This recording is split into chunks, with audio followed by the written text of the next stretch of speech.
I'm Andrew Baker, Channel 6 sports reporter, and he's Victor Ortiz, the WBC welterweight champion of the world. Coming up, we're going 9 rounds head-to-head, or maybe just an interview. He's not really feeling it today. It's one of the most competitive shot put events you'll see this year in the United States, and it's all happening right here tonight in downtown Lawrence. When we come back, prediction segment, Kevin Romery knocks it out of the park. And just to add a little flavor to the story, the Jayhawks did it by knocking off the coach that spent 15 seasons on the Kansas bench. The women's elite long jump is now officially off and running down here on 8th and Massachusetts. I'll go ahead and step out, let you take a better look at the action. Well, if you're in need of a new office pool to help pass the time of an 8-hour workday, let me make a suggestion. How about pick the day the Kansas City Royals will win their next game? It's not as easy as it sounds. You see, at the moment, the boys in blue have dropped 11 straight for the first time since 2008. I feel like I got gypped. If you look at the video, I hit Kevin first on point number 5, but I guess there's some rule that you can't hit below the waist. Plus, Bill Self and the Kansas men are off to the Sweet 16. What we probably learned tonight, that guys know more about their dates than we probably gave them credit for when the evening began. However, if Carrie Underwood or Taylor Swift walked through that door right now, they'd probably leave their dates for them in a New York minute. Theo, we're about 30 minutes into the men's shot put, and I'm telling you right now, there's a spot in this event for you tonight if you want to come down and enter. A developing story here tonight. Senior KJ Pritchard for LHS out for this evening's game. Suffered a hurt ankle in pregame shoot-around. A devastating loss for Lawrence High. Tied at 36.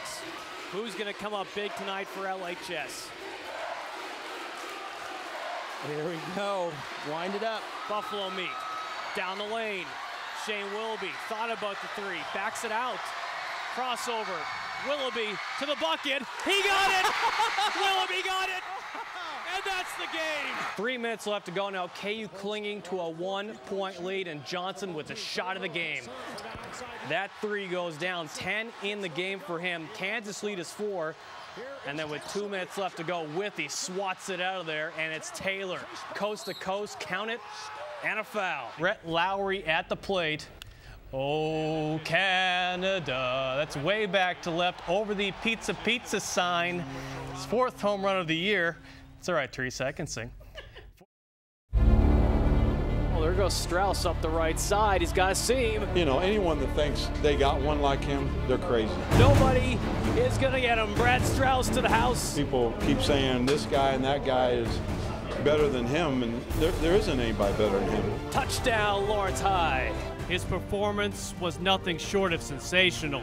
Friday night on our high school game of the week, Lawrence High's Brad Strauss put the Lions on his back for his most dynamic performance in his young junior career. Touchdown, Brad Strauss. The receivers caught the ball, made some plays.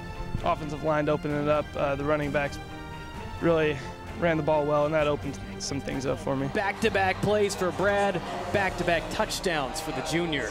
The underclassman accounted for 6 touchdowns, 4 on the ground, 1 a 38-yard completion to Anthony Buffalo Meat, and nothing like setting the tone with a 96-yard kickoff return to open the game. Saw everyone coming this way, so I started running over here to the right, and I just saw a huge hole. It was about from the hash to the numbers. Here's what it looked like. Got a nice block out here from Matt Grom, I think. Made a little cut off that, then just took it up the numbers for the first down. His size and speed may be deceiving, standing just 6 feet tall and only 175 pounds. However, with a football in his hands, there's a reason why Strauss ranks #1 in the Sunflower League in total offense. And give it to the junior. Brad Strauss is a one-man wrecking crew. He's fast and elusive, and yet he understands how to set up blocks and how to get every inch out of a run. You know, he's a max guy. And then he turns around and probably leads our team in tackles. At 4-2, the Lions have their superstar. And going forward, that makes LHS a dangerous opponent for any team that crosses its path. And now he's got Buffalo Meat all alone. Touchdown, Lawrence High.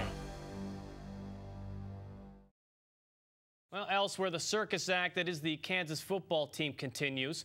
Over the weekend, Oklahoma State flat out embarrassed the Jayhawks to the tune of 70-28. By the middle of the second quarter, the Pokes already led by an astonishing margin of 56-7. At one point, the Cowboys scored touchdowns on 8 consecutive possessions. In addition, OSU matched its highest scoring total in the last 94 years. So this Saturday, you might want to cover your eyes if you're a KU fan. Number 3, Oklahoma enters Memorial Stadium. And oh yeah, this game will be on national television as kickoff gets underway at 8:15. Look where these so-called overachievers are headed now.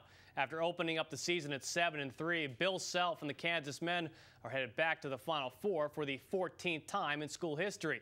And just to add a little flavor to the story, the Jayhawks did it by knocking off the coach that spent 15 seasons on the Kansas bench. Roy Williams in North Carolina, the 1 seed. Last time these two teams met was in 2008 in the Final Four. KU won the title that year. First half and tied at 8, and Thomas Robinson going glass gives the Jayhawks a 2-point edge. 2 minutes later, Elijah Johnson dialing in from 3, and it's a 15-12 KU lead. Midway through the half now, and a careless pass leads to a James Michael McAdoo dunk. He at 15 in the game. That led the way for the Heels. Second half now, and Tyshawn Taylor, 2 of his 22 team-high points, 64-61 KU.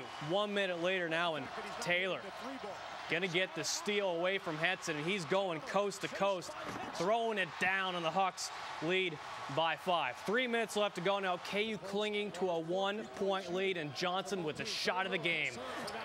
That 3 goes down. 10 in the game for him. Kansas lead is 4.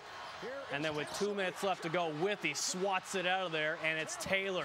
Coast to coast, count it, and a foul. 80-67, KU knocks off North Carolina. The Jayhawks are headed to the Final Four. Well, meanwhile, has Danny Manning found his first head coaching job? Today, sources indicate that the Jayhawk legend is the front-runner for the coaching vacancy at Tulsa. Manning, the hero of the 1988 National Championship team, joined KU staff after a 15-year NBA career.